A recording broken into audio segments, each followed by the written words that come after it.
the language is transmitted generationally still, and do the parents teach the language or speak the language to their children? Is it at all present in education, in primary basic education? In urban areas, in towns, nobody teaches local languages. We don't have grammar, we don't have any lessons. In mountains, it depends on the district. The problem is that there are so many languages that it depends on the village you live in. So in villages, they do have education in local language in high school, but up to like 7th grade. It used to be up to the 10th grade before, but the number of lessons is diminishing.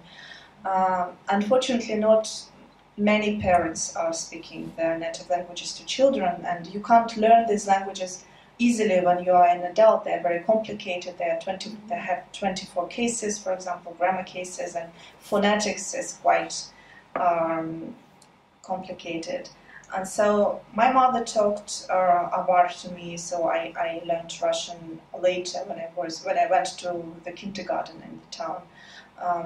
But my grandparents, my grandmother, who still is alive, she doesn't speak Russian, so I have to speak Avar with her. And it also depends on the dialect. My parents' relatives speak different dialects, and so with elder relatives, I still speak languages, but not all of my. For example, I remember one lesson at school when a teacher offered us to make a speech in our native language, and nobody stood up, nobody knew any languages, and it's a real disaster. But on the other hand, in mountains, they still survive.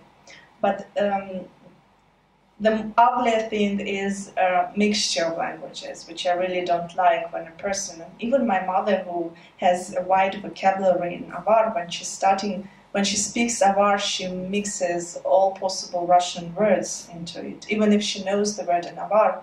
And I think brains are really affected by the media around, and it's all Russian. So it's complicated. And do you write in Russian only, or you write also in Avar?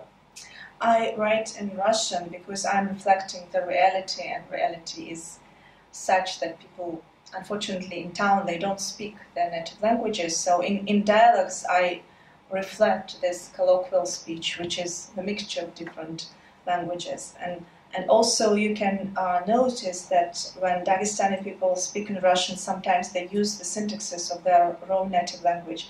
So if I tried to write it in Avar, it would sound perfect. But if I write it in Russian, it would be like a broken syntaxes. So it will lose some of its charm, I think.